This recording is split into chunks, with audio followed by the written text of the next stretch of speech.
Hey, thanks for tuning in. This is, let's see, the last of June Sunday vlog. It's a tour of our gardens, our edible gardens anyway. And let's start with what we call the North Garden.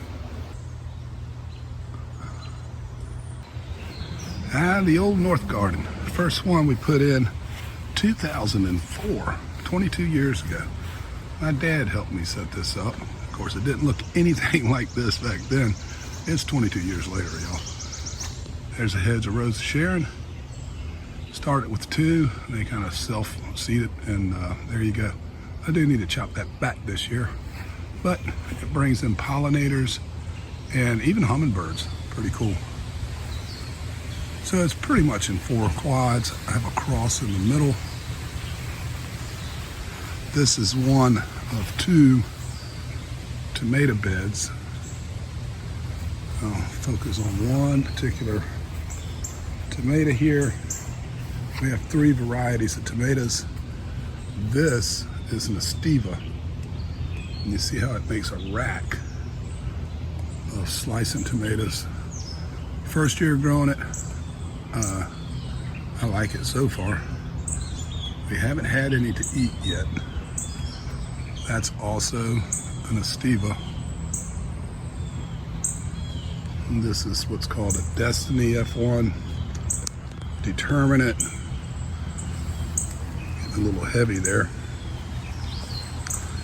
And those are Cherokee Purples. A little disappointed. They're not as big as I like, but at least they're producing.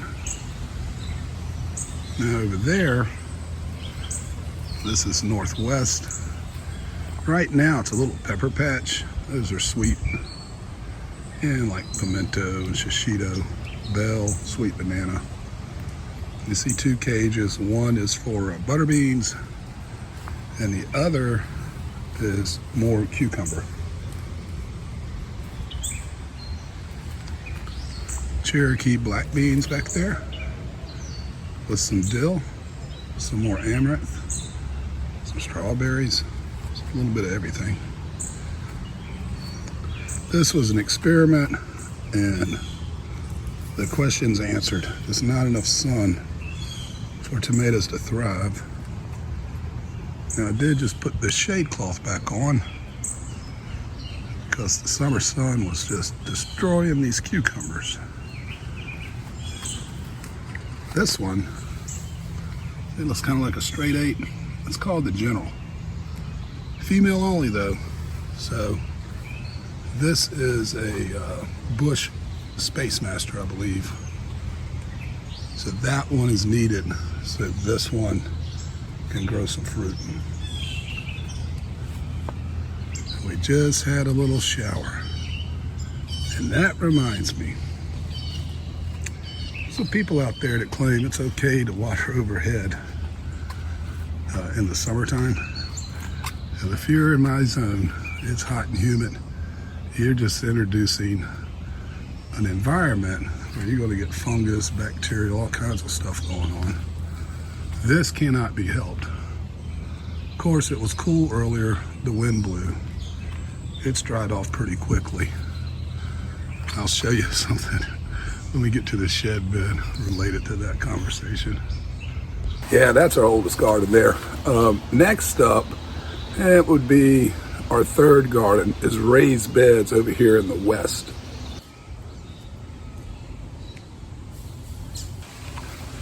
Okay, this is what we call the West Garden or West Beds, and they are raised beds. This cedar bed, that was only put in about 5 years ago.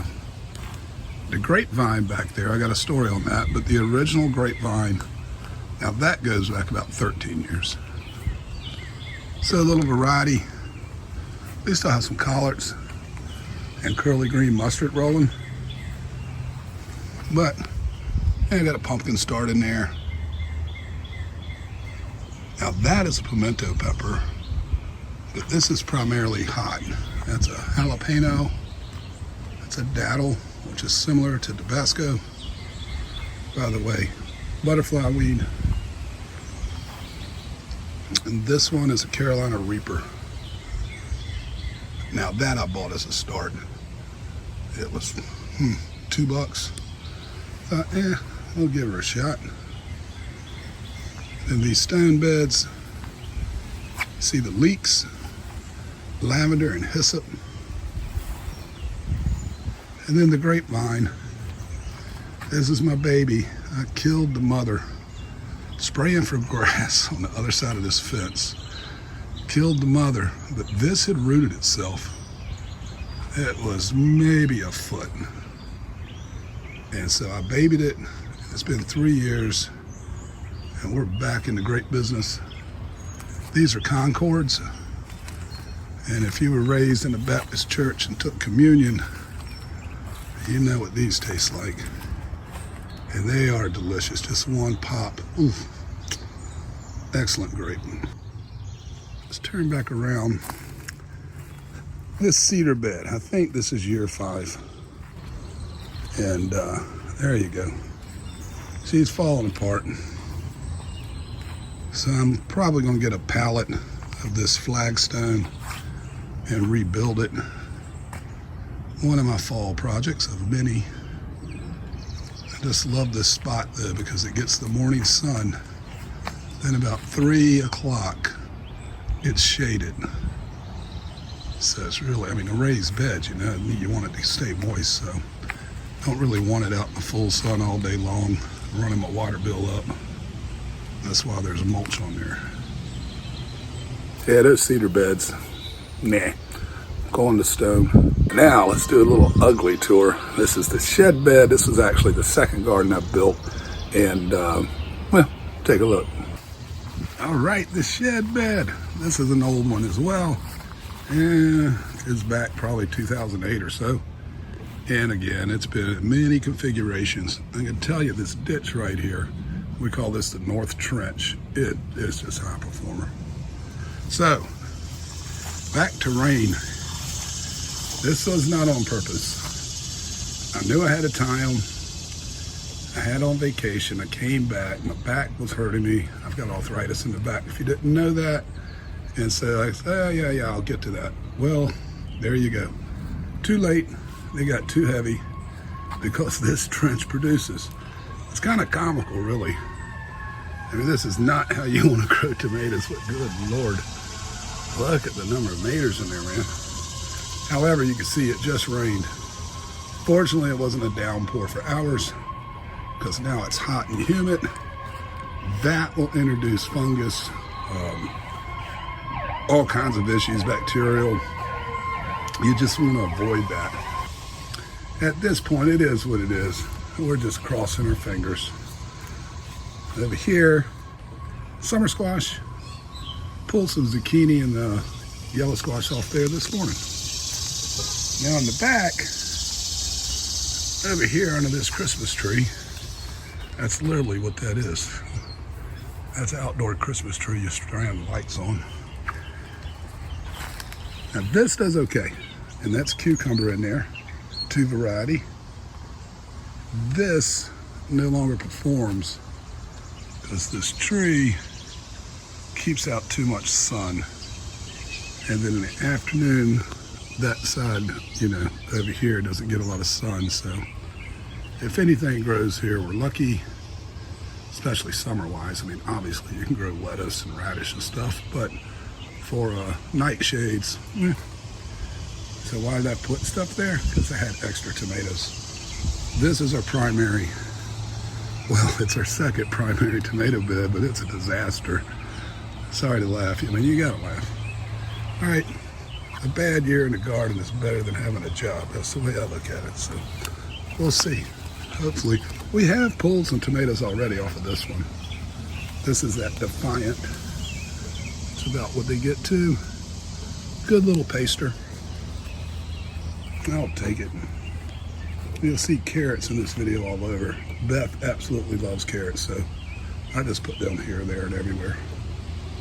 The North Trench, it doesn't matter what we grow there. Okra, beans, tomatoes, it always performs. Don't really have an explanation for that other than sun, you know. I just don't know. Good soil, it's set on top of clay, so maybe that's it. All right, let's head over to the last. This is the last thing I built. This is, we called this one the East Bed, or the East Garden. Well, all right. So the north bed was first, shed bed was second. Then I did the west bed. And this, maybe 3 years old, the front of it.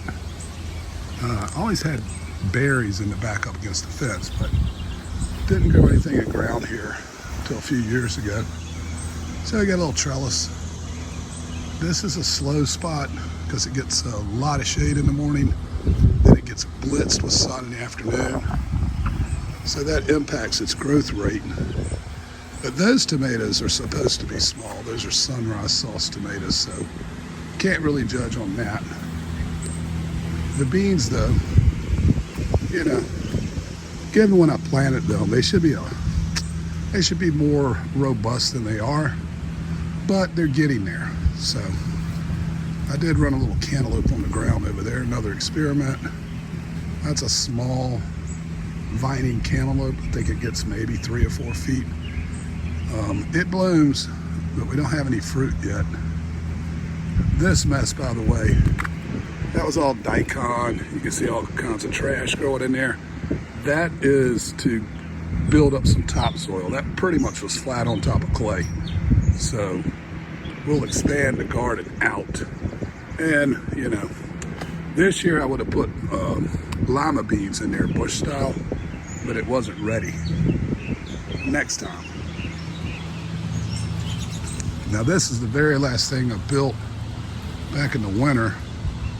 It's a little cockeyed already. I should have put the bottom one in the ground somewhat, but it's okay. Variety of stuff. You can see again some cool season. That's a broccoli. There's 2 broccoli in there. Here's are more leftover tomatoes. I thought, hey, we'll give it a shot, and I'll never grow tomato in here again. Don't need them. Just put something in there so we're getting, you know, as much production as possible out of our square footage. So like here, that's a Space Master Kook, and this is a honey melon. Brand new, just put those seeds in yesterday. These are the elderberry. I keep chopping them back. They bring too much shade. It's definitely impacting this. That's a butternut squash. I thought it would run this way, but it's just not. It's taking its time. This one, however, you see it's in front of the elderberry. It's getting enough sun. This is a spaghetti squash, and she'll continue to run on down there towards the sun. And that's why I put this here. That's the honey melon number 2. If I can get it going, train it to go straight ahead.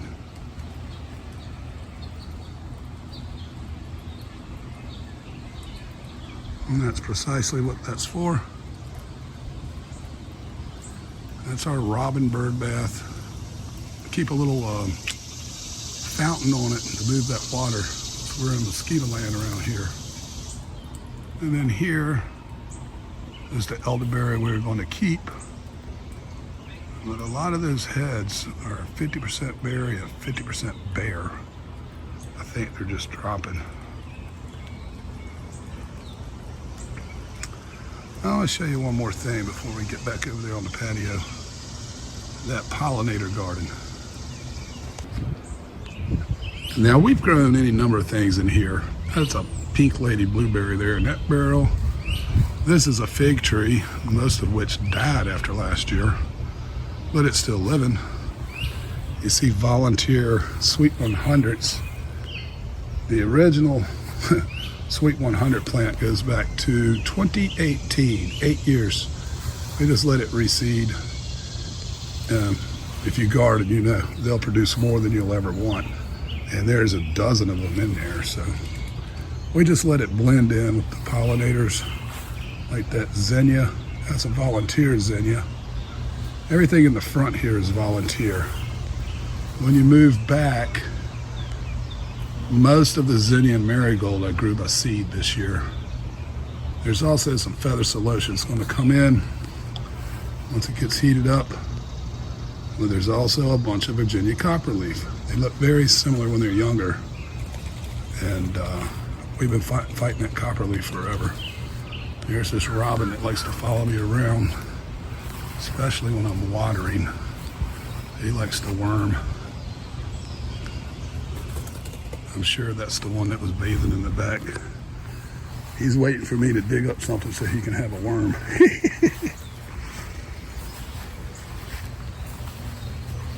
Anyhow, this is pretty easy to do, you know, if you don't mind the mess that comes with it. That's all that Virginia copperweed. And there's some wild strawberry in there. Various vines. Some morning glory somebody put in here years ago, not me. But yeah, it's looking pretty good. It's going to be a good year for the pollinators. Hey, thanks for watching. Drop some comments, of course. Give her a thumbs up. Consider subscribing. Yada, yada, hooty, yada. Tell a friend, too. We'll see you next Sunday.